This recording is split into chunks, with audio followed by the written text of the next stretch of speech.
Visitors to Castringham Hall in Suffolk will find it almost unchanged from the days when our story took place. They can still see the beautiful old house with its gardens and lake. However, the one thing missing is the ash tree, which used to stand proud and tall in front of the house, its branches almost touching the walls. This story begins in 1690, with a strange, lonely old woman, Mrs. Mothersole, who was found guilty of being a witch. Sir Matthew Fell, the owner of Castringham Hall at that time, described how she used to climb into the ash tree outside his bedroom window every time there was a full moon. He said that she usually carried a strange knife to cut off parts of the tree, and that she talked to herself. Once he followed her home, but she disappeared, and when he knocked on the door of her house, she came downstairs in her night clothes looking sleepy. He and the villagers agreed that it was certain she did these things by magic, and so she was hanged.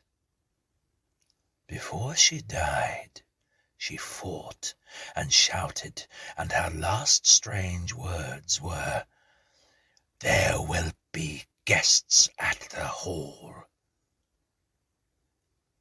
After the hanging, Sir Matthew felt uncomfortable and guilty, and he told his friend the vicar about his worries.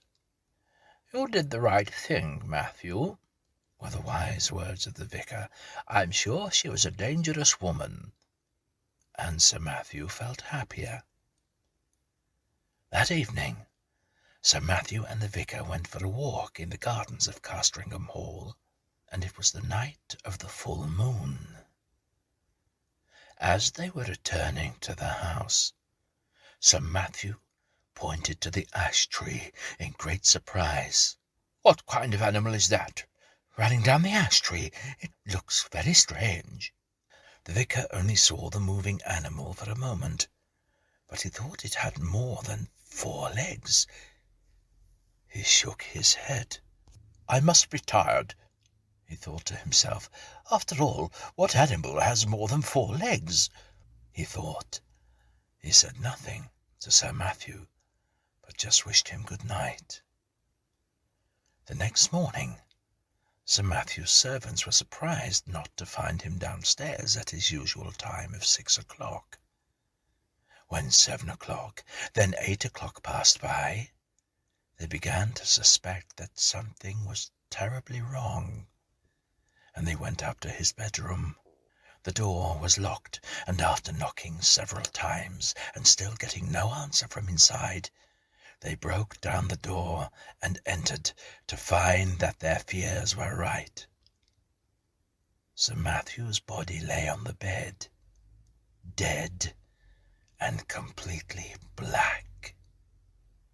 There were no wounds or other marks on him, and everything in the room looked as usual, except that the window was wide open.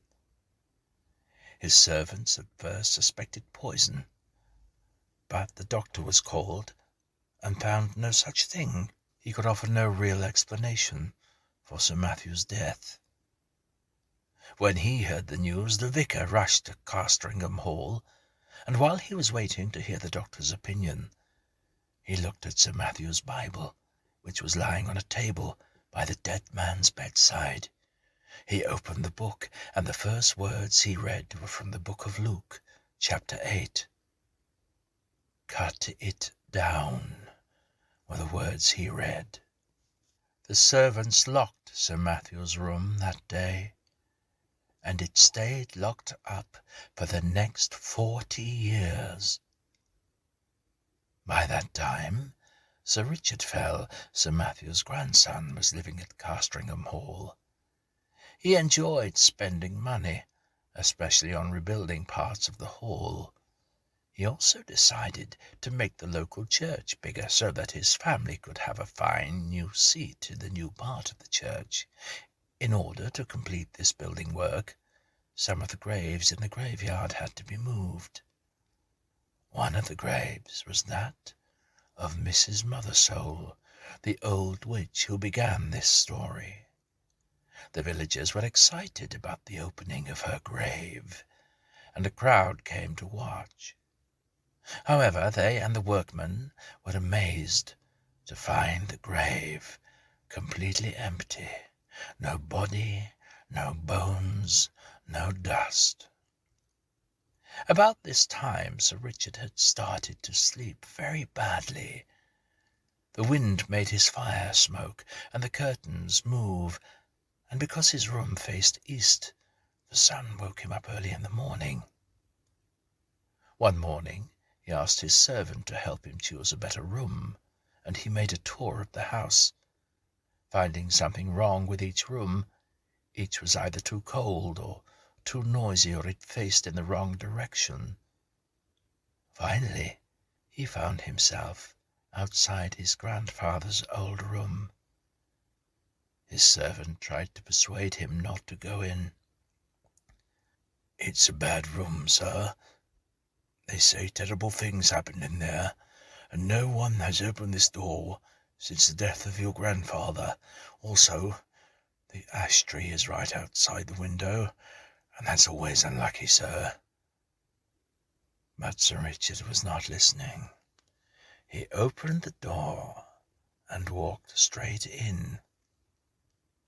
"See, nothing unusual in here, James," he said, and he opened the window. As he did so, he noticed how tall and dark the ash tree was. Its branches seemed to be trying to reach into the room, but he said nothing.